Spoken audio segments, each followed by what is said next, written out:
Hi everybody, this is Jimmy and welcome back to Jimmy Does Knitting. This is my knitting podcast where we pick a topic and we go from there. Today the topic is design updates. We have a test call, we have a pattern release, and we just have stuff to talk about. So let's go into it. But before we do, you can catch me as Jimmy Does Knitting on Instagram and Ravelry and Ko-Fi. Would really appreciate a little bit of a donation. I have designs for sale on Ravelry as well, including this one now. A little bit of admin. As some of you know, I am tracking my yarn stash this year. I've been pretty good. I didn't buy anything in February or thus far in March. The only acquisition I got was this. This is Rosario's Folklore. This is their new worsted weight yarn. It's 100% Portuguese wool. I got this at HH Cologne, which I went to last weekend. It was a nice city break, and it was sunny, and it was warm, and it was nice. And yeah, so this was my only stash in, but no acquisitions. I don't ever share my acquisitions anyway, because I don't really like to, consumer culture, all that stuff. But what I will tell you is, so far in this year, I've had almost 3,500 grams in. Out is almost 2,400 grams out. So I am a plus 1,086 grams of yarn thus far this year, which is more than I want, but upcoming in the next month or so, you'll see why I got so much for a specific project. But that is that. I have had 2 coffees today. I found... Okay, we're going to go on a tangent and then we'll start the podcast. Groceries in the Netherlands are expensive and grocery stores are boring. They don't have much variety and it's whatever. So when we went to Cologne, we literally spent like 2 hours in a grocery store and like a drugstore and bought like lotion and sunscreen and like toothpaste and some groceries that we can't get here just because whatever. And some of those groceries were fancy flavored instant coffees, and I have been craving an Irish cream like coffee creamer, which here there's one type of coffee creamer and that's it. And I saw this instant Irish cream coffee. Tried it out today. It is delicious. It has changed my life. I'm gonna have to buy some online, but I also had too many cups, so this is what we're dealing with. So anyway, on to the knitting. First up is the pattern release, and that is my Enigmatic, which I am wearing.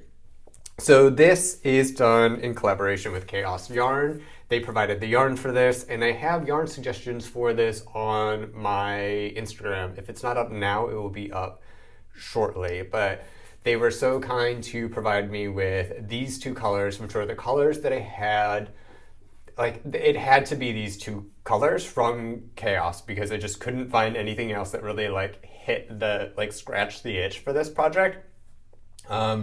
They have beautiful colors. This is so soft, so warm. I really enjoy wearing this, and I wore it over the weekend at HH Cologne, and I really like it. I'm not much of a color guy, but apparently I look good in green, and this is fantastic.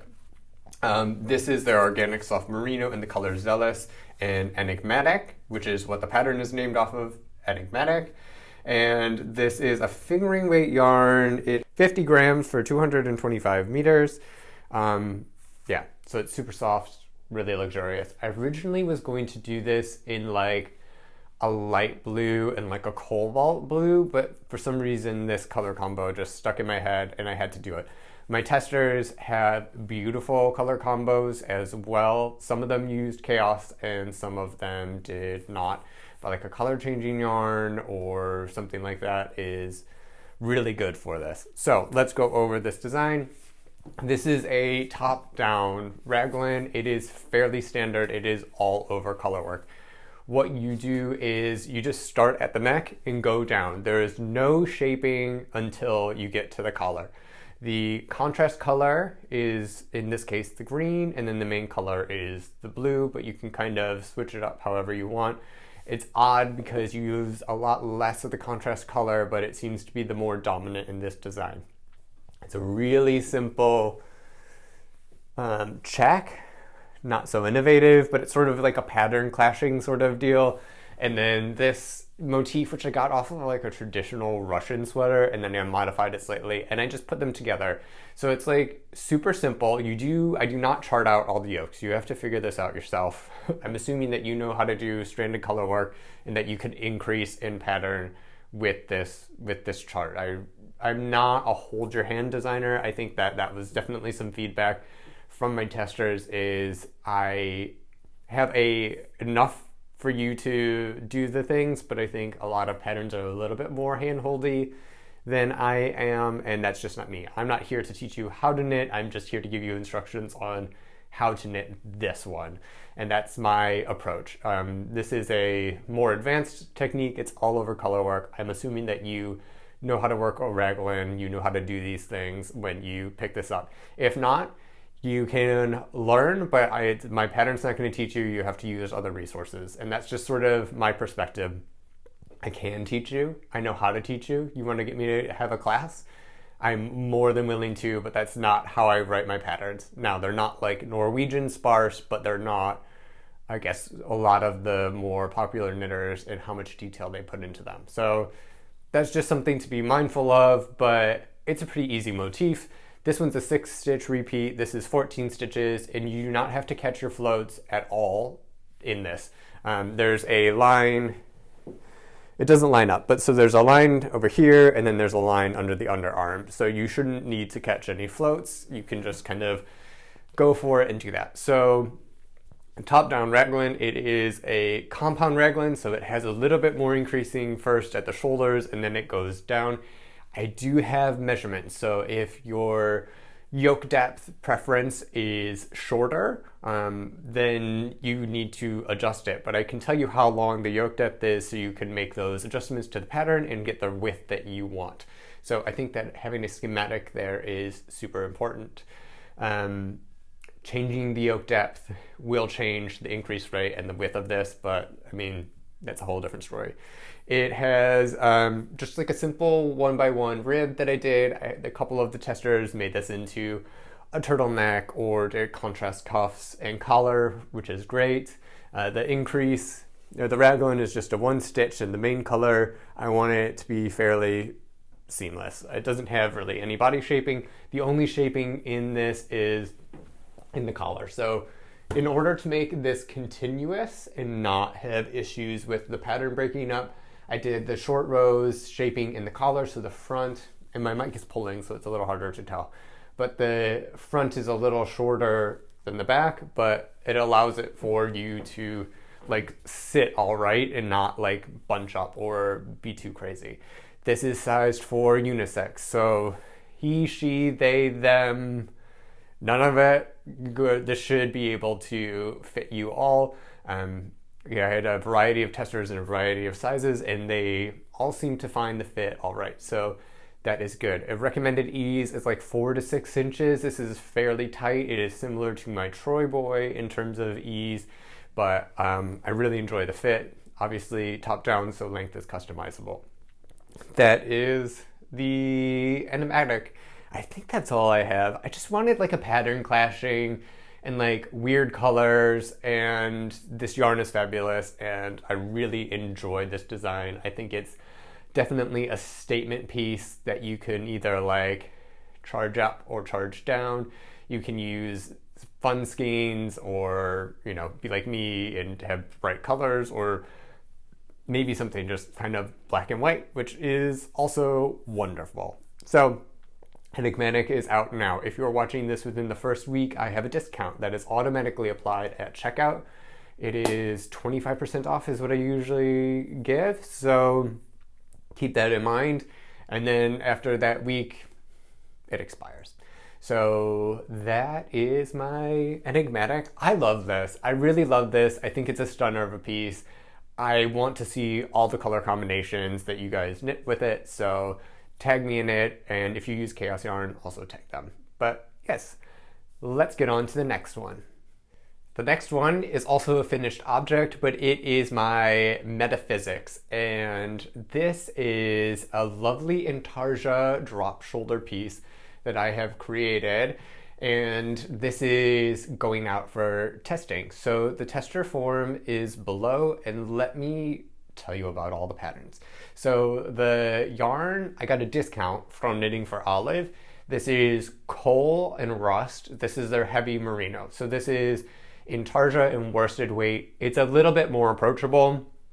It has this sort of harlequin motif, which I really enjoy and I'm kind of obsessed with. I'm really obsessed with. Sometimes this turns out a bit oranger, but it's a little bit browner in person. Anyway, so it's a fairly simple construction. It's a pieced, because it's intarsia, drop shoulder construction, and the way that the shoulders are worked, you can see right here, especially with the pattern, how it kind of goes over like this, and it just makes for a really nice fit.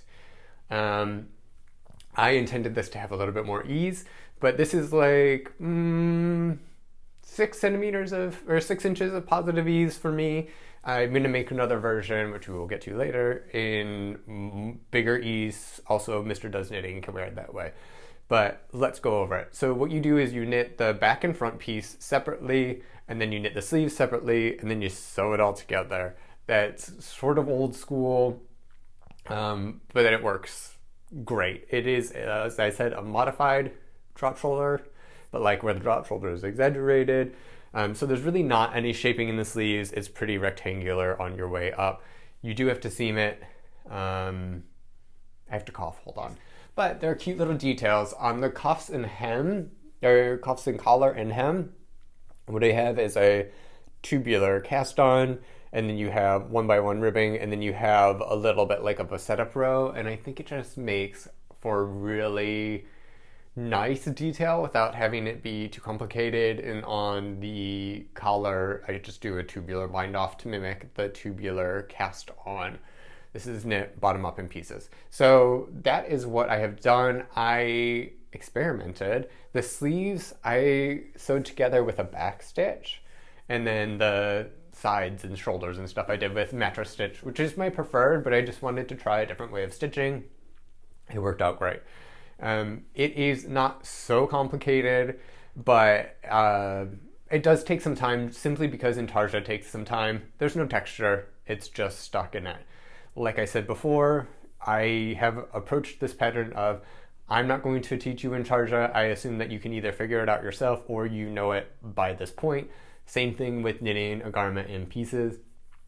But you're welcome to join if you don't know that, if you think that you can figure it out. I'm giving a generous test time for this because it's intarsia and also because it's March and I'm not going to get this out in like sweater weather season. So this is going to be a 5-month test, maybe? March, April, May, June, July, August. It's like a 5-month test-ish, a little bit less. And I will have it continuously going until about June, and then I'll close it. Maybe May?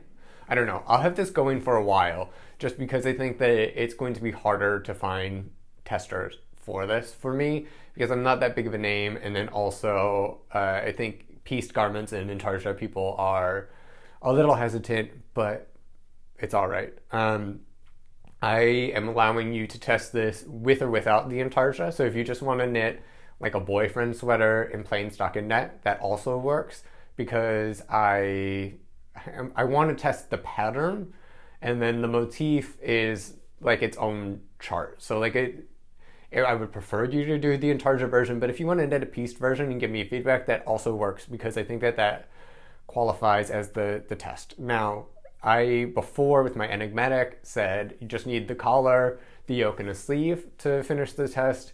With this one, I want you to finish the whole sweater. So I realized that people work on their own time space, but like 5 months, let's try to finish the sweater, kids. What else do I need to tell you about this? It's plain, it's worsted weight. I don't teach you how to do intarsia, but it's easy. Oh, colors. Colors, I think you could go crazy with colors. I actually had these two in my stash and I swatched with them intending to do a different color combo, but I really liked it. I was gonna go with like a black and a gray, and then I decided maybe not. I also think this would look nice in a Spartan green maybe, and like a cream or like a linen color. Or you could go full on scrappy with this. It's, Knitting for Olive is a pretty standard worsted weight yarn.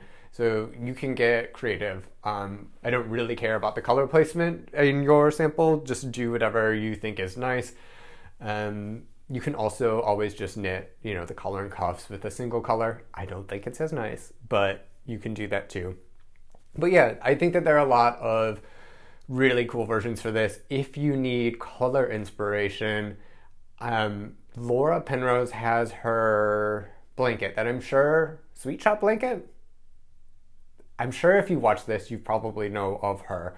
But you can go on that Instagram, that Ravelry page and look up color combinations. It's like a mitered square by square blanket. It's like usually pretty scrappy, but you can get really good inspiration for this if you're having trouble picking out your colors. And yeah, so that is the Metaphysics test. Test form is below. Like I said, rolling test. If I do not respond to you because you've done it over after like the first week or something, please hit up my DMs in Instagram and then I will add you to the test. What we're going to do is I'm going to share a pattern via email. You can comment on it and then I'll have an Instagram group for this. So that is all of that. People have been talking about upcoming plans in their episodes, so maybe now's a good time to do some upcoming plans. First upcoming plan is, because the numbers are the same and I hate grading, I'm also going to be doing a second version of this. Third version. So we have the Intarsia knit flat. Then you have a single strand knit flat. I am going to do a marled version that is knit in the round of this. And so to do that, I'm going to be knitting bottom up in the round, which is okay. If you can do this flat, you can do that bottom up in the round. But I'll do a bottom up in the round, same shaping and everything, split for top, and do all the shoulder shaping and stuff. And then the sleeves will be knit top down. So it's a different construction, but the fit will be the same. So that way you can figure out, if you want to do Intarsia seamed, in the round, you want to make a marl, you want to make it out of a solid color, all of that information will be in the final pattern. I think the Intarsia version, I'll try to aim to get out for testing maybe in May. I need to start it. I would like to start it this week. I'm going to start it today, I think. So that will be upcoming, but for now, it's the Metaphysics. Oh, story behind this. There is an artist I like to follow on Instagram. I'm not showing you the art here because it is like gay erotica, but his name is Tomas Castro Neves, and he is a Portuguese artist. I have some of his stuff, but he did a series called The Idea of Man, and there was one, the Metaphysics one in particular, that had a simple, like, similar pattern stamped on this body. And I was like, oh, this is the Harlequin excuse I have to make this sweater, because the shaping I really wanted to make and publish, but it's too similar to something else, so I didn't want to do that. But if I add in the Intarsia and then I also make a bottom up in the round, then I have an excuse to do it. So that is the origin story of this. I started it in November. I'm going to be honest, it took me a while to finish this just because I didn't make it a priority. I did I knit the Enigmatic and did a full test. And I released the Sandywell Scarf and something else. No, I didn't, but I did a lot in between, and I didn't make it a priority. And then when like February was approaching, I was like, this needs to be done so I can get this out, and then I'll have a very generous test time. Anyway, that's me rambling about the Metaphysics and coming up. Also coming up is another Intarsia. So I wanted to finish this Intarsia piece before I started another Intarsia, and that is my Prada sweater Intarsia. This is where the big yarn haul came through. I will take you through some of it here on this podcast, but I'm going to make a separate project video for that. If you're interested in recreating the Prada sweater, very much looking forward to it. I have a lot to say. So that is an upcoming plan. Let's go into some stash busting and stay on the finished objects, and then we'll go to the one whip I have on my needles. So let me get some stuff and I'll be right back. So once again, I am employed. It was nearly 2 years of unemployment, which is how I developed designing some more, but now I'm employed. And what that means for me is I'm going to continue designing, but I'm probably going to design stuff that I'm just not going to publish. It's going to be either too difficult or not commercially viable enough, and I just want to be creative. So hence the Intarsia Prada sweater, I'll publish the chart or something for free, and that's it. But also, I'm just going to make stuff up as I go, as I see fit. And one thing I want to do is have an easy project for meeting knittings. So that's what I'm calling my meeting knitting projects. And some of those will be scarves. I think the marled version of this will be it, because it's just going to be like a stockinette drop shoulder, which is going to be super easy. But I started with a scarf, and I used as much of this naturally black alpaca as I possibly could. I got this as a gift from my in-laws. They had friends that had an alpaca farm, Roger and Christina, and they were called the Hayes Farm alpacas, and this is from this alpaca, and they no longer operate. I think they used to do alpaca walks, but the alpacas are gone. So I just had this yarn. It's DK-ish, and it's alpaca, and I just wanted to use it all up. This is the undyed. Now, alpaca fibers I'm obsessed with, and I'm on a little bit of an alpaca journey, so we're going to take a bit of a detour. This is just spun kind of however. They spun it. It's fairly standard. It's a little hairy. Alpaca is so soft, so luxurious. I love it. I think it's great to have in things. The deal with alpaca, it has a long staple length. And what I mean by that is like the fiber itself is like, let's say this long. And so with wool, you have a little bit more bounce. This doesn't have that elasticity with it. It does a little bit, but not a whole lot, which means that it's relatively heavy and relatively drapey. So could I make a whole sweater out of this? Yes. Would it be probably 2 sizes bigger in a year? Also yes. So I wanted to make an accessory out of this, and I just wanted a sort of like broken rib, because that was sort of what I was seeing a lot of. And so I made this scarf with this broken rib. I started off, this is kind of the shaping that I wish the Sophie scarf was, but it's not. I started off by just like increasing at different rates.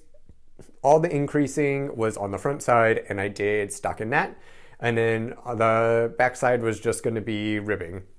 I have a couple of edge stitches too, so it was easy. It's like increase and stock it in like knit, and the back knit, purl, knit, purl, knit, purl. It was pretty straightforward. I'm not going to write this up. I feel like this would be a pattern that I would write up and give for free, just because it's not so complicated, but I don't know the meterage of this yarn. I just know that I used up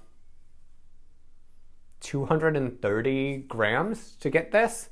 I have 5-ish grams left. It was difficult to figure out the halfway point, because how they packaged this is like real, I don't know what's going on. They had this like card stock, not even like thick paper that they rolled up, and then it was like taped from the inside, and there was like scotch tape around, and that's how the balls were like held in. Super like local spin, all of that. And that is that. But I made this big scarf. Ooh, it's getting hooked everywhere. But I made this big scarf, and it's really nice. I'm not sure you can see it, but it's a broken rib texture. It's a nice long scarf. It will keep you warm. It wraps around a couple of times. It's not tremendously exciting, but it was a good knitting project, and I think it's good. If you have tips on a good needle set, I want like a decent wood needle set. I have Knit Pro Symphony, which I think is, there's an American version, but I think Knit Pro is the European version. But they're fine, but I would like something a little bit higher end. I'm not necessarily talking Xiaogu, but like maybe a Lika. But I would like a set of like 3mm to 5mm, interchangeable. Maybe I think it's like the US 3 to 8-ish. But yeah, for stuff like this, where I have just like a beautiful scarf that I want to make, a little bit more rustic yarns. For some reason, I feel like I need to use wood needles. As you can see, this has a lot of drape. It's super comfy, and yeah. So I went through a little bit of a undyed kick, and this used up, like I said, most of this. Honestly, I'm gonna throw the rest of that away. I know it's only 5 grams, but it's getting out of my stash, and the idea was to use as much of this as possible. So I almost did that. I kind of did it. I was pretty close. So this is my alpaca scarf. Maybe one day I'll knit it up. They'll write it up. Maybe not. Next, my Sandywell scarf was a complete flop. I had more people sign up to test than bought it. I have sold 3 copies, but I love it. And I had some Manchelopis left over. Now, the original plan was Sandywell scarf, which sort of has a hood to it, and then I would add on a shawl pattern later. But because the scarf tanks so hard, what I think I'm gonna do is add just like do the shawl pattern separate when I need to, and it basically is a variation on the instructions, so I'm not even going to put it out to test. I will put it out when I buy stuff and knit it. But I had leftovers of the Manchelopis by Wool Dreamers that I used to make the original, and so I just was going to make a scarf, but I ran out of yarn, so I made this cowl instead. And I mean, it still has this beautiful woven texture and this herringbone. I really like it. But yeah, what I did to modify this is I essentially have like 9 rows of warp in the pattern. So I made it a little bit more narrow, and then I just knit until I ran out of yarn. And this is what I got. It will be folded all over in 2. I don't want to have a mic on, so I don't want to do it. But you know, you wear it like this-ish, or however you want to wear it. And yeah, so I made a Sandywell scarf as another knitting project, and I finished this actually the same day as my Metaphysics. So my needles are pretty bare right now, but that also means that I can do the Marl, do the Prada sweater, and if I get itchy, I have a summer shirt that I want to try out with some weird shaping. We'll see. Anyway, so this is the Sandywell scarf modified for whatever. I also changed up the pattern a little bit. I don't know how you can see this. I don't think this is translating well, but I made the distance between the weft, I want to say, shorter. So I think that I will do that in the shawl because I think it looks just maybe a little bit better. But either way, Sandywell scarf, good stuff. This and the other scarf are going in my giveaway bin, so when it gets cold again or somebody needs something, I have a collection of scarves. Now, I just want to say, like, the scarf is underestimated. The scarf is underrated. Everybody knits shawls, right? And shawls are fun and you can play with color and stuff, but like, does anybody that doesn't knit like wear a shawl? Is that a thing? Like, nobody wears shawls. Only knitters wear shawls. So I found, like, I have shawls that I've knit that I don't wear, and I put them in my giveaway box. I cannot give them away, but you know what I can give away is the scarves. I think that they're just as fun to knit. You can be just as creative. I think that they're also a really great stash buster, and like, people appreciate them more. And Sometimes I knit to knit because I want to use up yarn and, keep busy during meetings and all that stuff. So that is what happens. And at least if I can knit a scarf, which I enjoy just as much as knitting a shawl, then I can give it away. But yeah, so I'm not a huge shawl knitter. I've obviously done some before, but it's not really my thing. I would never wear them. And long live the scarf. And they get such a bad rap because everybody's like, oh, they're so boring, they're just straight. But I'm like, if it's a good scarf pattern, it's not going to be boring, right? I mean, the Sophie scarf is really taking off. That's like the most basic, the most boring scarf. So yeah, I don't know. Sound off in the comments. Yell at me. Do what you will. I have one more whip to get, and then we are done. Last one. I'm excited about this. I put it down a little bit over HH Cologne. I didn't bring it with me. I brought a train knitting project that I'm not even going to show on this. But this is another one of my own designs. It's just freehanding at the moment. It is a Guernsey, so a typical fisherman's sweater. A Guernsey, Vissers Trui, that sort of thing. I'm freestyling as I go with it. The yarn was, I got yarn support for my last Guernsey from Woolyknit. This is their 5-ply Guernsey wool in the color navy. I ordered way too many because I did that, and now I had like 4 cones left, and I'm gonna really get through, I think 3 by the end of this, because this is knit quite densely. Anyway, so this is what I'm doing. The only thing really, I can go over it a little bit more. You can see it probably a little bit better. The blue marker was where I was last time. It's still just knitting bottom up in a tube. Honestly, bottom up, drop shoulder is my favorite construction both to knit and to wear. I don't know what it is. I just think that it's the best. So Metaphysics, Marl, get into it. But this one is a combination of a couple of motifs, and I wanted it really linear. Is it super traditional? No. Is it, recognizably Guernsey with a Guernsey motif? Yes. Just some ribbing, and then I did these really cute cables, and then the ladder stitch, which is my favorite stitch probably, and it has a really nice rhythm both this way and this way that mimic each other. And so it's I'm hoping that when I wear it on the eye, it's quite rhythmic and calming and all this other stuff.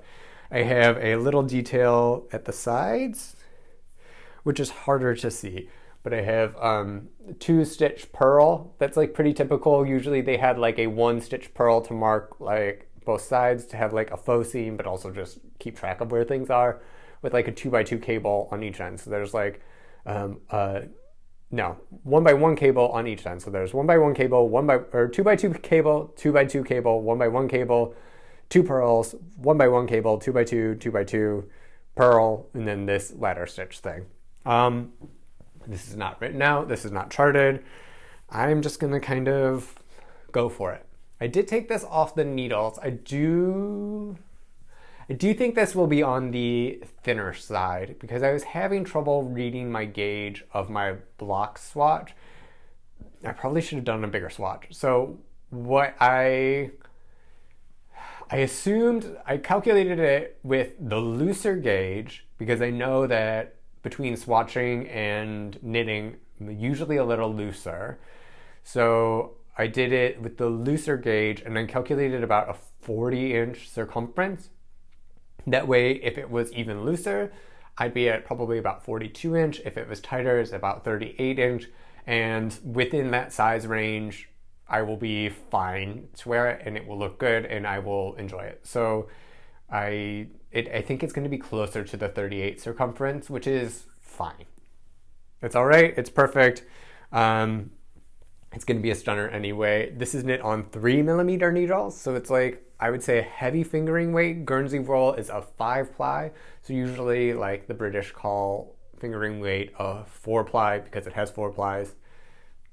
I have issues with that, but this is a 5-ply because it has 5 plies, so it's a little bit thicker than a typical fingering weight. It has a high twist in order to have more air trapped in, and then I'm knitting it on a small needle, which is pretty typical. Usually it's somewhere between 2mm, which I think is like a US 0, and a 3mm. So I'm going on the bigger side.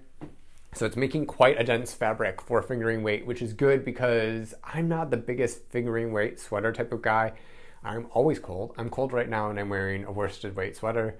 And I'm just upstairs in my house with the heating on. So I think that the density of this is going to be good. Plus the cables add some density and I think it will look beautiful. So I wanted one of these. I had the yarn in my stash. It was calling to me. And that is that. So this is my Guernsey for now. Hopefully next time I see you, I will have split for the front and the back. Maybe gusset? Probably not. This takes a while to knit just because there are cables every other row at some level. Quite a lot of cables, but it's beautiful, fun to knit. It's also mindless to an extent and like really not that difficult. So this is my Guernsey. And once I get a couple of sweater quantities out of my stash, so this, the Metaphysics Marl, the other Intarsia project that I want to do, and I think a summer shirt, then I think that I'll allow myself to buy yarn. I had an overflow section of my yarn stash where I ordered yarn and I kept it in the package so it was nice and secure and sealed and stuff. But then I put it next to my yarn stash.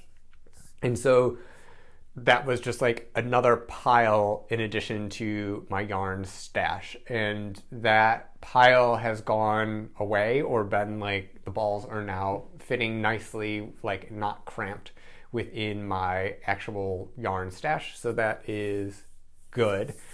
I do have the whole West Wool tub, which used to be my giveaway box, but now it's a West Wool tub, which is a different story. I don't know what I'm going to do with that. I have some ideas, but we'll see. But yeah. Anyway, that's what I have for now. I hope that was coherent. Like I said, hyped up on coffee, but I've done, I guess, a decent amount of knitting and a decent amount of designing. Whether or not it's so complicated, I don't know.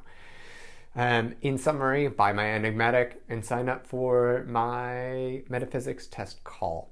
I would also encourage you, or just in general, be nice. No, don't be nice. Being nice and being kind are two different things. I want you to be kind to people. I want you to be kind to people. I want you to be kind to yourself. I think that there needs to be a little bit more love in this world and a little bit more understanding, and that we need to move not from our fear bodies, but out of a place of value and true alignment. So that's the hippie yogi in my take it or leave it. That's what I have to say. And I will see you next time. I don't know what I'm going to show you. So we'll both be surprised, but I'll check you later. Bye.